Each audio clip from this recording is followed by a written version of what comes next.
Good morning, students. This is Neeraj Pandey, your political science teacher. Student, as you know that in the previous video we will continue our topic democratic resurgence. हमने पिछले video से लगातार ये topic को clear कर रहे हैं और इसमें केवल ये बताया गया है कि डेमोक्रेटिक का मतलब होता है लोकतांत्रिक और रिसर्जेंस का मतलब होता है पुनरुत्थान। यानी हम डेमोक्रेसी में ये तो देखते हैं कि democracy is that types of government of the people for the people by the people. कुल मिला के एक स्ट्रक्चर ऐसा बना कि एक ऐसा लोकतांत्रिक देश होगा जहां पर जनता की ही सरकार होगी, जनता ही अपना रिप्रेजेंटेटिव चुनेगी, जनता के थ्रू ही गवर्नमेंट चलेगी।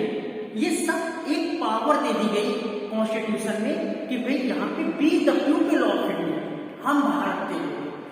लेकिन जब टॉपिक इमरजेंसी का आता है तो हमने देखा कि lessons of the democracy, democracy को हमने इसमें लिखा जबकि लेसन्स ऑफ द इमरजेंसी होगा। यहाँ पे आप इमरजेंसी लिख लेंगे, लेसन ऑफ इमरजेंसी। भाई इमरजेंसी लगाई गई थी भारत में पहली बार इमरजेंसी कब लगाई गई थी? 1962 में जब इंडिया और चाइना का वॉर हुआ।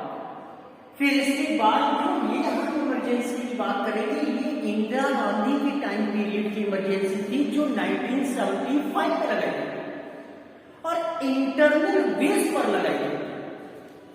तो हमें सीख क्या मिलती है इस इमरजेंसी के या इस डेमोक्रेसी से? हमें सीख क्या मिलती है? तो यहां पे आता है पहला कि it is extremely difficult to do away with democracy in India. ये बहुत डिफिकल्ट हो जाता है कि एक वो तो हम कहते हैं कि we live in a democratic nation, हम एक लोकतांत्रिक देश में हैं और लोकतांत्रिक देश में तो all power included into the citizens of India because our preamble begins with the word being the people of India। फिर हम जब इमरजेंसी की बात करते हैं और वहां पे एम्पावरमेंट देखते हैं एज अ गवर्नमेंट को और वो भी इंटरनल बेस पर इमरजेंसी लगाकर, तो ये डिफिकल्ट हो जाता है समझना कि अभी विद डेमोक्रेसी इंडिया जो भी इंडिया में डेमोक्रेसी ही उस टाइम पे क्या डेमोक्रेसी में हम रह रहे थे, क्या डेमोक्रेसी भारत में है या नहीं, ये पता लगाना बिल्कुल कठिन हो जाता है। क्यों? क्योंकि लोगों के राइट्स को भी वायलेट किया जा रहा है। उस समय के जो लीडर्स अपोजिशन पार्टी के थे उनको अरेस्ट भी किया जा रहा है। तो भाई देखिएगा ये बहुत ही कठिन हो जाता है उस टाइम बताना कि डेमोक्रेसी थी या नहीं। दूसरी बात इसी में और आती है कि देखिएगा जिसने इमरजेंसी लगाई, इंदिरा गांधी ने लगाई, उस समय प्रेसिडेंट फखरुद्दीन अली थे, उनसे कह दिया गया क्योंकि प्रेसिडेंट प्राइम मिनिस्टर की एडवाइस को मानने के लिए बाउंड है और लगा दिया गया आपके पास इमरजेंसी। तो फिर बात ये आती है कि भाई उस टाइम पीरियड के अपोजिशन लीडर वालों ने तो ये कहा कि डेमोक्रेसी में ये जो इमरजेंसी इंटरनल बेस पर लगाई गई है बिल्कुल गलत।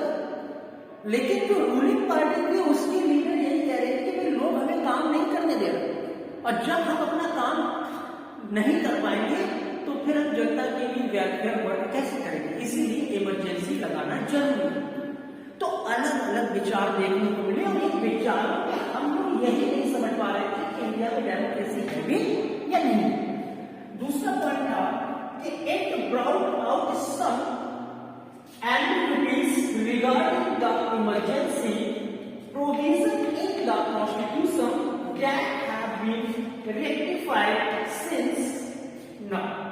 अब देखिएगा यहां पर एम्बिग्युइटीज की बात हो रही है, किसके रिगार्डिंग हो रही है? इमरजेंसी की। इमरजेंसी प्रोविजन किया गया है हमारे कॉन्स्टिट्यूशन में आर्टिकल नंबर 352 में, आर्टिकल नंबर 356 में, आर्टिकल नंबर 360 में जो फाइनेंस इमरजेंसी की बात होती है। और तो यहाँ पे प्रोविजन तो दे दिया गया और उस प्रोविजन के माध्यम से ये भी कहा गया कॉन्स्टिट्यूशन में कि भाई ये रेक्टिफाइड है तब से कि भाई अभी तक जो इंटरनल बेस पर लग रही है, एक्सटर्नल बेस पर लग रही है। एक्सटर्नल बेस पर तो समझ में आता है कि अगर कभी देश की सीमा सीमाओं को बाहरी शत्रुओं से खतरा है तो प्रेसिडेंट सब पावर्स अपने हाथ में ले लेता है, इमरजेंसी लग जाती है। लेकिन वहीं पर आर्टिकल नंबर 352 में ये भी दिया गया है कि अगर देश के अंदर भी इंटरनल प्रॉब्लम्स क्रिएट हो जाती है तो ये इंटरनल, तो उस समय एक्ट हुआ 1975 में, तो इंदिरा गांधी ने क्या किया, इंटरनल बेस पर इस इमरजेंसी को लगवाया। Now internal emergency can be proclaimed only on the grounds of armed rebellion. It is necessary that the advice to the president। ये जो लिखा है आर्म्ड रिबेलियन, कहने लगे कि जब सब लोग इकट्ठे हो जाते हैं और कुछ अपने अस्त्र जो होते हैं जैसे बंदूक है, रिवॉल्वर है, इन सब चीजों के आधार पर जब सब लोग इकट्ठे हो जाते हैं, जहां पे आंतरिक इंटरनल पीस को क्या हो जाता है, संकट आ जाता है कि आंतरिक शांति खतरे में पड़ गई, तो उस टाइम पीरियड पर क्या किया गया, नेसेसरी जरूरी हो जाता है that advice to the president, कि भाई प्रेसिडेंट की सलाह, अर्थात जब क्या होगा, पहले तो प्राइम मिनिस्टर कह दिया प्रेसिडेंट ने कि हाँ भी इमरजेंसी को लगा, लेकिन ये कहा गया कि ऐसे थोड़ा चलेगा कि वो प्रेसिडेंट ने रात में कह दिया और रात में प्रेसिडेंट ने इमरजेंसी लगा दी।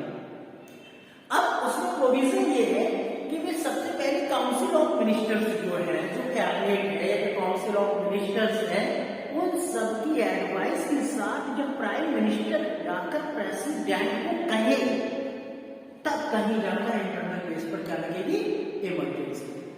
तो आज तक का टॉपिक यही था हमारा। इसके बाद नेक्स्ट टॉपिक को हम देखेंगे और हमारा party system in India finish हो गया, दूसरा चैप्टर ये भी आधा कंप्लीट हो गया है और इसके बाद एक चैप्टर और बचेगा और टर्न 2 के लिए पॉलिटिक्स सिंस इन इंडिया जो हमारी बुक है उसके 2 चैप्टर कंप्लीट हो जाएंगे, फिर इसके बाद हमें इसमें एक चैप्टर और पढ़ना पड़ेगा। इस चैप्टर को घर पे भी पढ़िएगा, रिवाइज भी करिएगा और जो समझ में आए फिर उसको आप मुझे कमेंट भी कर दिया करिएगा। उस टॉपिक को मैं दोबारा से एक वीडियो बनाऊंगा। Thanks for watching and see you in the next video.